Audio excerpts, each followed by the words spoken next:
लोकसभा मतदारसंघाचे महाविकास आघाडीचे उमेदवार सुरेश उर्फ बाळ्यामामा म्हात्रे यांच्या कल्याण तालुका ग्रामीणमधील प्रचाराचे नियोजन करण्यासाठी कल्याण ग्रामीणमधील महाविकास आघाडीचे प्रमुख पदाधिकारी यांची आढावा बैठक काल शनिवार दिनांक 4/5/2024 रोजी संध्याकाळी ठीक 6 वाजता आदित्य रिसॉर्ट रायते या ठिकाणी संपन्न झाली।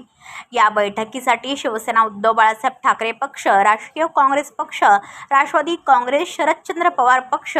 समाजवादी पार्टी, रिपाई सेक्युलर पक्ष, मार्क्सवादी कम्युनिस्ट पक्ष, आम आदमी पार्टी, इतर घटक पक्षाचे प्रमुख पदाधिकारी, कार्यकर्ते हे आढावा बैठकीसाठी उपस्थित होते।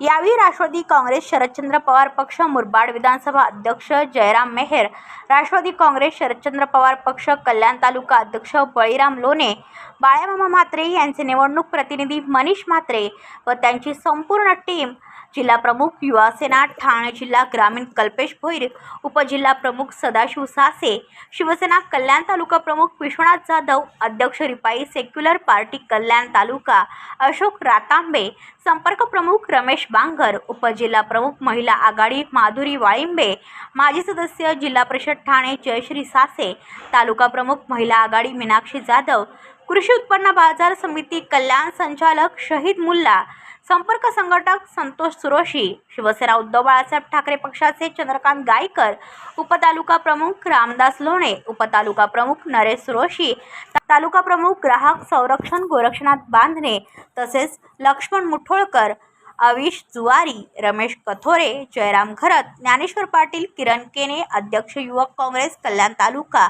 अमोल सुरोशी, जफर मुंडे, केतन पवार, तुषार देसले, दिनेश सासे, जगदीश धुमाळ, सुनील शिर्के, योगेश्वर बुटेरे, मोहसिन खान, गुरुनाथ केने, यशवंत गोंधळी, बाळा शेख, सुनील ठाकरे, दीपक सुरोशी, हरेश पवार, मयूर सुरोशी, भगवान पवार या बैठकीचे सूत्रसंचालन अमोल सुरोशी यांनी केले तर आभार ज्ञानेश्वर पाटील यांनी केले।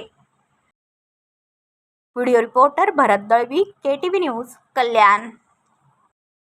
आपल्या परिसरातील बातम्या आमच्यापर्यंत पोहोचवण्यासाठी स्क्रीनवर दिलेल्या क्रमांकावर संपर्क साधू शकता। दूरध्वनी क्रमांक 9833235011। त्याचप्रमाणे अधिक माहितीसाठी स्क्रीनवर दिलेल्या KTV न्यूजच्या ईमेल ID वर देखील संपर्क करता येईल।